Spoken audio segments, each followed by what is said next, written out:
में कल Sunday test में आप लोग बहुत अच्छा प्रदर्शन किए हैं।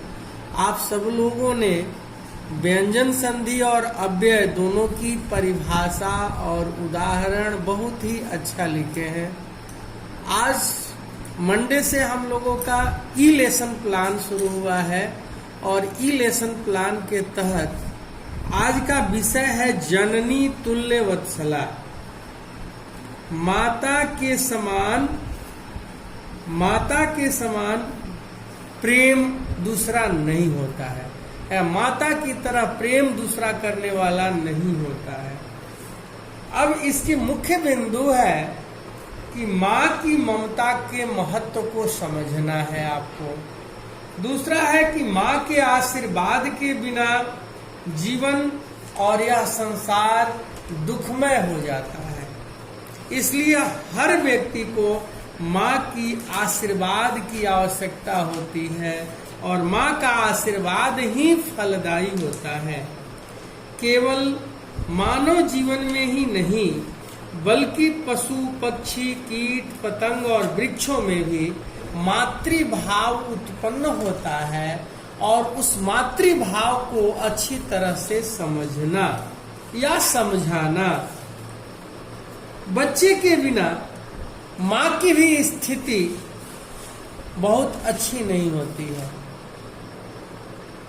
बच्चे के सुख दुख ही माँ बाप के सुख दुख होते हैं। तो आइए आज हम लोग जननी तुल्यवत्सला चैप्टर को पढ़ेंगे। इसमें एक माँ की बहुत ही कारुणिक ममत्व का वर्णन किया गया है। इस कहानी के माध्यम से यह दिखाया गया है कि एक माँ की ममता कितनी करुणा से भरी होती है। तो देखते हैं जननी तुल्य वत्सला।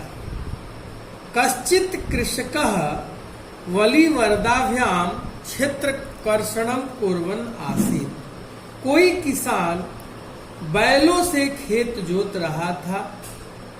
तयोः बलिवर्दयोः एकः शरीरेण दुर्बलः जवेन गन्तुं च अशक्तः आसीत्। उन बैलों में से एक शरीर से कमजोर, जवेन मतलब तेजी से तीव्र गति से, गंतुम चलने में, अशक्तः च आसीत् असमर्थ था।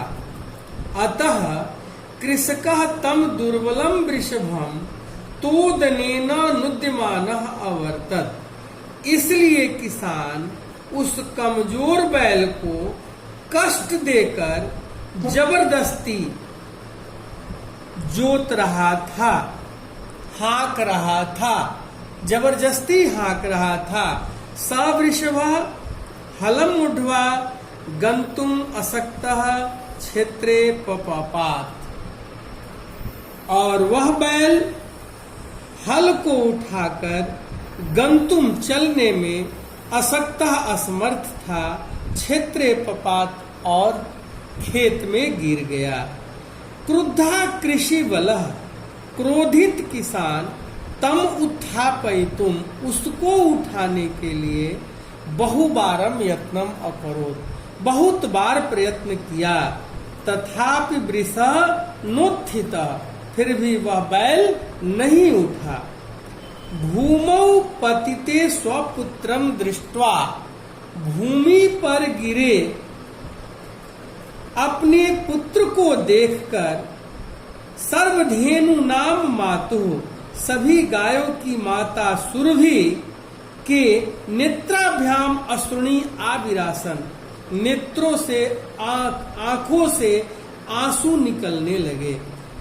सुरभि इमाम अवस्थाम दृष्ट्वा, सुरभि की इस अवस्था को देखकर, सुराधिपा कहते भगवान इंद्र को, देवताओं के राजा इंद्र, ताम अपृक्षत, उनसे पूछे, अयि शुभे, हे प्रिय, किम एवं रोदिसी, इस प्रकार क्यों रो रही हो?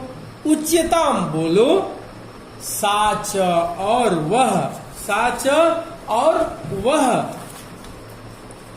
भोवाश, हे इंद्र, पुत्रस्य दैन्यम दृष्ट्वा अहम रोदिमि। पुत्रस्य दैन्यम दृष्ट्वा अहम रोदिमि। हे इंद्र, पुत्र की दीनता को देखकर, पुत्र की कमजोरी को देखकर अहम रोदिमि, मैं रो रही हूं। सह दीन इति जानन्नपि, वह कमजोर है ऐसा जानता हुआ भी, कृषकः तम बहुधा पीडयति, किसान उसको बहुत पीटता है। सह कृच्छेण भारम उद्वहति, वह कठिनाई से भार ढोता है। इतरम मीव, कहता है कि इतरम मीव, दूसरे की तरह, धूरम मतलब जुए को, बोढ़ुम उठाने में, सह न शक्नोति, वह असमर्थ है। एतत् भवान पश्यति न, एतत् भवान एतत् पश्यति न, यह आप देखते हैं न। इति प्रत्योचत, ऐसा उसने उत्तर दिया। भद्रे, कहते हैं इंद्र की हे प्रिय, नूनम निश्चय ही सहस्त्राधिकेषु पुत्रेषु, हजारों से अधिक पुत्रों के सत्सु अपि रहने पर भी, तव अस्मिन्नेव, तुम्हारा इसमें ही, एतादृशम ऐसा, वात्सल्यम प्रेम, कथम क्यों है। इति इंद्रेण पृष्ठा, ऐसा इंद्र के द्वारा पूछने पर, सुरभि प्रत्योचत, सुरभि बोली, सुरभि बोलना प्रारंभ की कि बहुनी अपत्यानि में संतति सत्यम, बहुतों मेरे पुत्र हैं यह सत्य है।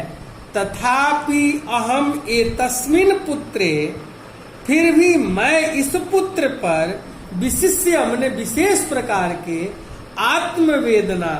आत्मवेदना मतलब विशेष प्रकार के आत्म दर्द को अनुभव करती हूँ। यतो ही, क्योंकि निश्चय ही, अयम अन्योभ्य दुर्बलः, क्योंकि यह दूसरों से बहुत ही कमजोर है। सर्वेषु अपत्येषु जननी तुल्य वत्सला एव, कहते हैं सभी बच्चों के लिए या सभी बच्चों में जननी तुल्य, सभी संतानों में जननी तुल्य, माता के समान प्रेम करने वाला ही प्रेम वाली ही होती है। सभी संतानों में माँ, सर्वेषु अपत्येषु, सभी संतानों में माँ, जननी तुल्य वत्सला एव, माँ के समान प्रेम करने वाली ही होती है।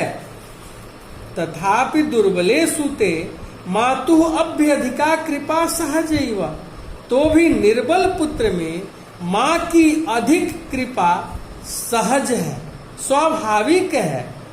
सुरभि वचनम श्रुत्वा, सुरभि के वचन को सुनकर, भृशम विस्मितम, बहुत हैरान, आखंडलस्यापि, देवराज इंद्र का भी हृदयम अद्रवत, हृदय पिघल गया। सह च तामेव सांत्वयत, और उन्होंने उसे इस तरह सांत्वना दी कि गच्छवत से, हे पुत्री जाओ, सर्वम भद्रम जायते, सब कुछ ठीक हो जाएगा। तो आज हम इतना ही पढ़ेंगे, अगले क्लास में हम लोग कल पढ़ेंगे।